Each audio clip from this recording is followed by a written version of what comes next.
Bismillahirrahmanirrahim. Assalamualaikum warahmatullahi wabarakatuh. Alhamdulillahirabbil alamin. Wa bihi nasta'inu ala umuri dunya waddin. Wa sallallahu ala sayyidina wa maulana Muhammadin wa ala alihi wa sahbihi ajma'in. Allahumma shalli wa sallim ala sayyidina Muhammadin al-Fatih lima ughliqa wal khatami lima sabaqa an-nasiril haqqi bil haqqi wal hadi ila siratikal mustaqim sallallahu alaihi wa alihi wa sahbihi haqqa qadrihi wa miqdaril azim. Qala rabbi shrah li sadri wa yassir li amri wahlul 'uqdatam min lisani yafqahu qawli. Amma ba'd. Para orang sedaya ingkang kawula mulyakaken, melanjutkan mengenai permasalahan fikih tentang syurutul wudu'i, syarat-syarat daripada wudu, syarat-syarat wudu sampai kepada nomor yang ke-8. Kalau ini sampun membahas mengenai syarat-syarat wudu. Yang pertama, Islam, orang beragama Islam. Yang kedua, tamyiz. Yang ketiga, suci daripada haid dan nifas. Yang keempat, tidak ada sesuatu yang menghalangi sampainya air ke kulit. Yang kelima, tidak ada sesuatu yang bisa merubah air. Nomor 6, kalau ini mengetahui kefarduannya wudu. Nomor 7, tidak meyakini satu fardu daripada fardu-fardunya wudu sebagai sunnah. Saat ini nomor 8, syarat-syarat wudu atau prosedur yang harus dilakukan sebelum seseorang menjalankan wudu. Yang nomor 8 adalah al-ma'ut tahuru, menggunakan air yang suci dan mensucikan. Sebab kalau airnya tidak suci dan mensucikan, maka tidak bisa menghilangkan hadas, sebagaimana air mustakmal ataupun air yang najis, maka tidak bisa menghilangkan hadas. Maka yang dibuat untuk wudu, untuk menghilangkan hadas, yaitu air yang suci mensucikan, atau kemarin disebut sebagai air yang mutlak. Air yang mutlak, baik air yang bersumber dari bumi sebagaimana air sungai, air laut, air embun, ataupun air yang bersumber dari langit, air hujan, air es, dan sebagainya.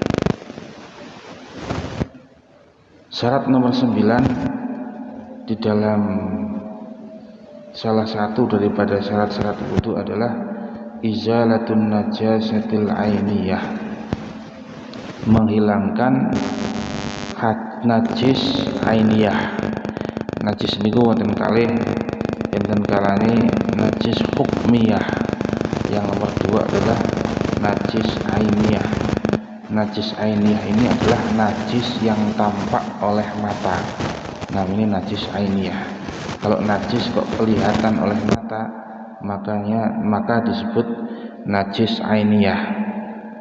Sedangkan najis yang tidak tampak oleh mata, maka disebut najis hukmiyah. Enten najis tapi pun boten katon, ambune pun boten enten, rasane boten enten, warnane pun boten enten, tapi di situ yakin dulu terkena najis, maka disebut najis hukmiyah. Terus syarat wudu yang selanjutnya menghilangkan najis ainiyah. Kalau di anggota wudu, di tangan, di kaki kok ada najisnya, misal terkena kotoran, maka dihilangkan terlebih dahulu. Maka menurut Imam Rafi'i harus 2 kali basuhan. Basuhan pertama untuk menghilangkan najis, basuhan kedua untuk menghilangkan hadas. Tapi kalau menurut Imam Nawawi kalau najisnya bisa dihilang dalam basuhan pertama, maka cukup dengan satu basuhan. Terus dikumbah pisan tok walaupun itu najisnya, selama satu basuhan tadi najisnya hilang, maka ampun cekap. Dan ini pendapat yang terkuat dalam mazhab Syafi'iyah. Kalau Imam Rafi'i yang mengarang kitab Muharrar kedah dua. Nek enten najisnya misal teng tangan kumbah riyin sepindah nggih ngumbah najisnya ical, najis yang tampak oleh mata. Yang kedua membasuh dalam rangka menghilangkan hadas. Tapi nek menurut Imam Nawawi, dan ini pendapat yang paling kuat, mengatakan kalau di tangan misal ada najisnya, najis ainiyah, najis yang tampak oleh mata, selama basuhan sekali itu bisa menghilangkan najis, maka cukup basuhan sekali sebagai penghilang daripada najis dan hadas. Mboten kedah pindah kados dene pendapat Imam Rafi'i mboten kedah. Niku persyaratan yang nomor 9. Persyaratan yang nomor 9, persyaratan wudu menghilangkan najis ainiyah. Dalam artian perlu dicatat garis bawahi, ketika najis ainiyahnya tidak bisa hilang kecuali dengan satu basuhan lebih. Kalau dengan satu basuhan bisa hilang, maka cukup satu basuhan tadi menurut Imam Nawawi, dan itu pendapat yang terkuat dalam mazhab Syafi'iyah. Imam Nawawi ini sing ngarang kitab Minhajut Thalibin, ngringkes kitabipun Imam Rafi'i namanya kitab Muharrar. Syarat yang ke-10 daripada syarat-syaratnya wudu adalah jaryul ma'i ala jami'il udwi, mengalirnya air terhadap keseluruhan anggota wudu. Mengalirnya air terhadap keseluruhan anggota wudu. Terus syarat wudu niku airnya harus mengalir di dalam anggota wudu. Maksudnya pripun? Ketika seseorang berwudu, membasuh wajah, membasuh tangan, maka air itu mengalir dengan alami. Mboten kenging wudu kok diserbeti tok, diusap. Misal ngangge kain ataupun pakai tangan, ketika membasuh wajah kok ditempel-tempel kayak ngeten nih. Kados tiang pupuran mboten kenging. Ketika membasuh tangan ngeten, tempel-tempel kita mboten kenging. Tapi di situ harus ada aliran air secara alamiah. Terus enten banyu sing ngalir. Karena itu definisi daripada ghuslu, membasuh. Membasuh itu harus ada air yang mengalir. Beda dengan mengusap. Kados kula wingi niku, mengusap niku mboten disyarataken ada air yang mengalir. Jadi persyaratan wudu yang nomor 10 adalah jaryul ma' alal udwi, yaitu mengalirnya air terhadap keseluruh anggota wudu. Tadi. Terus wudu ngangge salju barang niku mboten mengalir, mboten kenging. Kedah dicairkan dulu baru dibuat berwudu. Wudu ngangge es balok dicairake riyen. Setelah dicairkan baru berwudu. Yang nomor 11 daripada syaratnya wudu adalah tahaqqukul muqtadi. Tahaqqukul muqtadi ini maksudnya mantap di dalam niatnya. Niatnya jelas, cetha, mantep, tidak ragu. Nek tiang wudu kok ragu apakah dia sudah hadas ataupun masih punya wudu, maka wudunya mboten sah. Wudunya mboten sah sebab tidak ada kemantapan di dalam niat. Terus tiang wudu niku kedah tahaqqukul muqtadi. Tahaqqukul muqtadi itu tuntutannya itu jelas-jelas nyata. Dalam artian mantep teng niate. Nek ajeng wudu dalam artian tiang niki ragu, kula wis batal apa urung, wis batal apa urung. Lah wudu wae lah. Niki niate mboten mantep. Niate mboten mantep. Jadi ketika dia berwudu, maka kok mangke kelingan, ternyata pancen wis batal, malah batal sisan. Karena ketika melakukan wudu yang kedua, niatnya tidak mantep. Mboten tahaqqukul muqtadi. Ngoten. Terus nek tiyang ragu pun batal napa dereng batal nasisan dan mantep nek wis batal nembe nembe wudu. Carane ngoten niku. Kula wis batal durung arep wudu ragu, batal dereng. Maka pripun carane batalake sisan. Terus pun yakin nek pun batal. Bar niku lan nembe wudu dengan niat yang kuat, niat yang mantep. Mboten ragu di dalam wudunya. Nek niate ragu-ragu batal apa durung tetep diterusake wudune, ternyata setelah wudu ternyata mau panjenengan batal, malah wudune mboten sah sebab tidak ada kemantapan di dalam berniat. Yang nomor 12 daripada syarat-syaratnya wudu adalah dawamun niyati hukman. Niat ini selalu ada di dalam hati secara hukum.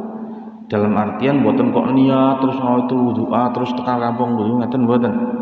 Tapi dalam artian tidak ada hal-hal yang bisa membatalkan niat. Seperti murtad. Tiang wudu murtad batal wudune. Sak wudu membasuh wajah, membasuh tangan, ngusap sebagian kepala, sebelum membasuh kaki kok murtad, batal niku wudune batal. Karena murtad ini membatalkan daripada niat. Jadi dawamun niyati hukman, yaitu dengan gambaran tidak ada hal-hal yang membatalkan niat. Nomor 13 daripada syarat-syaratnya wudu adalah ada muta'liqin niat. Kados dene tidak boleh menggantungkan niat. Niku sampun dibahas tentang masalah syaratnya niat. Tentang syarat-syaratnya niat niki mboten kenging ditaklek. Ditaklek niki digantungake. Digantungaken tiang ajeng wudu kados tiang salat sholli fardhu subhi niat salat zuhur, sholli fardhu dhuhri makanya udan salatnya tak batalake. Lah niki jenenge gantungake niat. Niku ket awal salate pun mboten sah. Ket awal salate mboten sah sebab gantungake niat. Mendung ajeng salat ragu-ragu pameyane bukan kudanan, akhirnya salat di dalam salat nyang gantungake niat. Engko nek udan kalau nanti turun hujan, sholat akan saya batalkan. Ini pun batal riyen sakdereng udan, sebab menggantungkan niat. Sami kalian teng wudu ngoten niku. Nomor 14 dan nomor 15 adalah dukhulul waqti wal mualah lidaimil hadas. Wajibnya wudu, syaratnya wudu bagi yang nomor 15 niki tertentu kanggene tiyang daimul hadas. Daimul hadas niku orang yang hadasnya terus menerus. Kados dene tiyang beser. Kados dene tiyang istihadah. Daimul hadas, orang yang beser ataupun orang yang istihadah niki mendapatkan dua tambahan syarat, yaitu masuknya waktu dan mualah. Terus tiang besar mboten kenging nek wudu sakderenge mlebet wektu salat niku mboten kenging. Dan tiang istihadah pun sama. Istihadah enggak boleh berwudu kok tanpa mualah. Mualah niku hukumnya sunnah, tapi bagi orang yang beser kali orang yang istihadah atau disebut sebagai daimul hadas, mualah hukumnya wajib. Terus sudah cepet-cepet wudu nih. Setelah masuk waktu langsung wudu, langsung sholat. Niku syarat yang 14 dan 15. Terus nek tiang beser ataupun tiang istihadah, ngeten begitu masuk waktu langsung dicuci semua, dikumbah. Setelah dikumbah diblebet, kados diperban niku diblebet. Sak samunipun diblebet nganti kuat, yakin getih mboten medal, najise mboten medal, nembe langsung wudu seketika, bar niku langsung sholat. Mboten kenging ditunda-tunda. Kenging ditunda-tunda dalam rangka nek ngentosi qomat mboten masalah. Tapi kalau tidak ada alasan langsung sholat. Diblebet pripun? Diblebet sekira nanti ketika melakukan sholat atau melakukan wudhu tidak ada najis yang keluar. Ngoten niku. Ditaleni, disabukui nek perlu niku. Ngangge gumpalan tiang daimul hadas, tiang istihadah ataupun tiang beser ngoten. Niate nggih mboten niat ngilangke hadas. Sebab hadasnya yang terus niku. Niate istibahah tiang napa namine daimul hadas kados dene tiang beser utawa tiang istihadah niat wudune niat istibahah nawaitul wudu'a listibahati fardhis shalah ngoten niate mboten niat nawaitul wudu'a li raf'il hadasi ngoten mboten hadase enten terus terus niate istibahah nawaitul wudu'a listibahati fardhis shalah.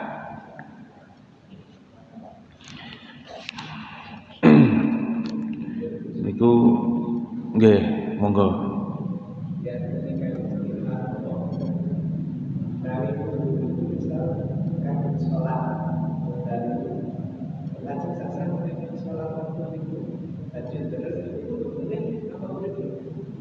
Nggih.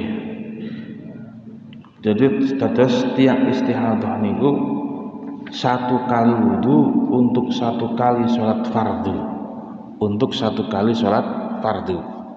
Kalau setelah sholat fardu keadaan masih semula, dalam artian belum berubah, belum ada najis yang keluar, darah ataupun kencing yang keluar, maka boleh dia untuk melakukan sholat sunnah. Tapi ketika hendak melakukan sholat fardu yang lain, maka harus diperbarui dari awal, dicopot malih kumbah, blebet malih wudu sholat fardu.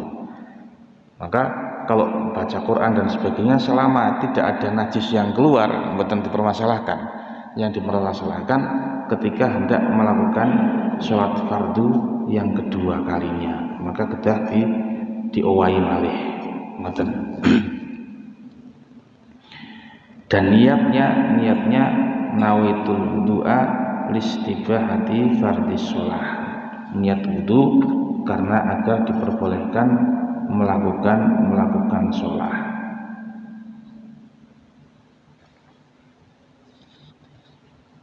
Niku mengenai permasalahan syarat-syarat wudu.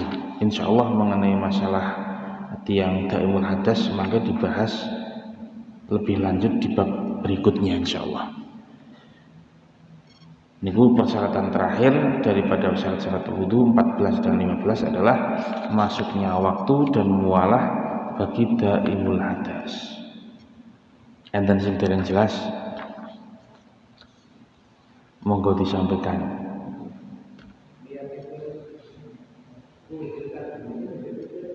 Kagem sinten?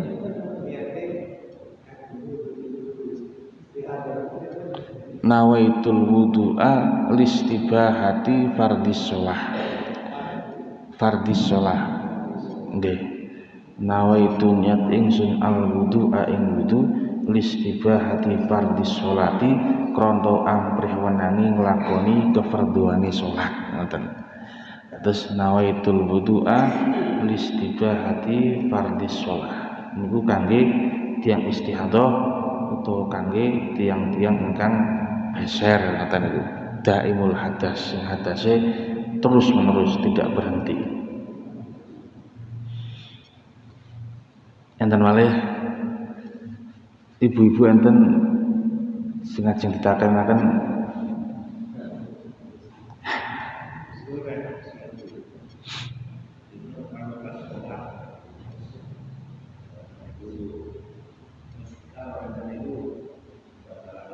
batal sholatnya karena keteledoran dia di dalam memblebet iku wau. Misal mboten keras kan lebare ngertos, kalau tahu ya berarti sholatnya batal. Kados dene tiyang sholat kok bar sholat ngerti teng pecine enten batang semute sakwamane nggih ngulangi sholatnya batal jelas gitu. Walaupun nanti pas sholat mboten ngertos, tapi kan setelahnya jelas kalau ternyata tadi benar-benar membawa najis ketika sholat. Nggih diulangi sholatnya ngoten niku. Nggih, yang najis. Misal tiang istihadah dalam sebab keluarnya najis tadi batalaken sholat. Tiang istihadah pun diblebet tapi terakhir blebetnya mboten lengkap, cuman pakai pembalut saja. Akhirnya pas sholat geser-geser medal ketiye, batal sholatnya. Dan itu kita diulangi malih, dikumbah malih, wudu malih, terus langsung sholat.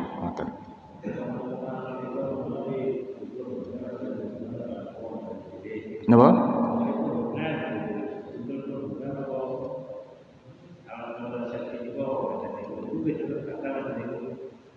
Nggih diblebet riyen yang kira-kira tidak keluar dari mboten bleber atau putih-putih ngoten niku.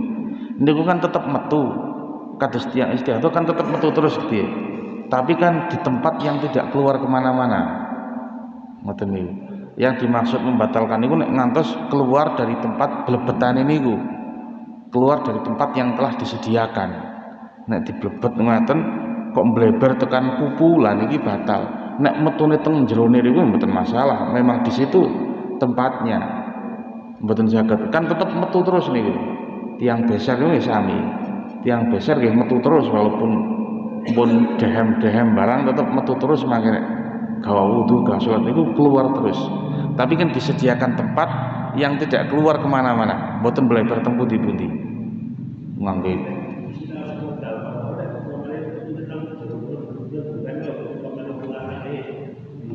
nek carane ngangge niku napa namine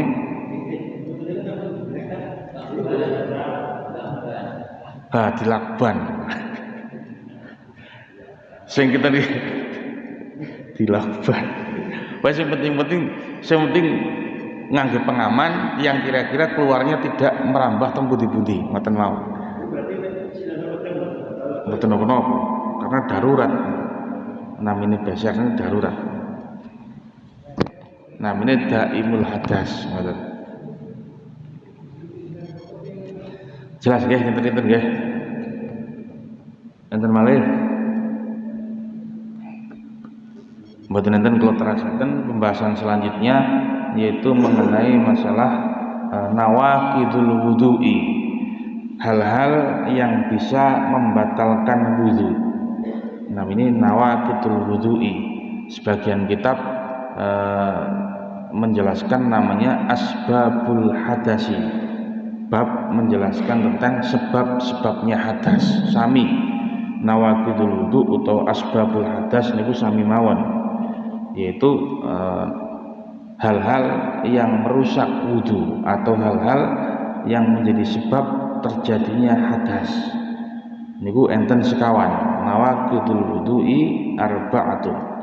Terus hal-hal yang bisa merusak wudu atau yang menyebabkan hadas niku wonten sekawan. Yang pertama al-khariju min ahadis sabilaini, sesuatu yang keluar dari salah satu dua jalur, baik jalur depan alat kelamin depan ataupun jalur belakang alat kelamin belakang, min kubulin au tuburin, baik dari jalur depan ini namanya kubul ataupun jalur belakang namanya dubur. Rihun au ghairuhu, baik yang keluar itu berupa angin misal kentut ataupun yang lainnya misal buang air besar ataupun mengeluarkan benda-benda asing, keluar kerikil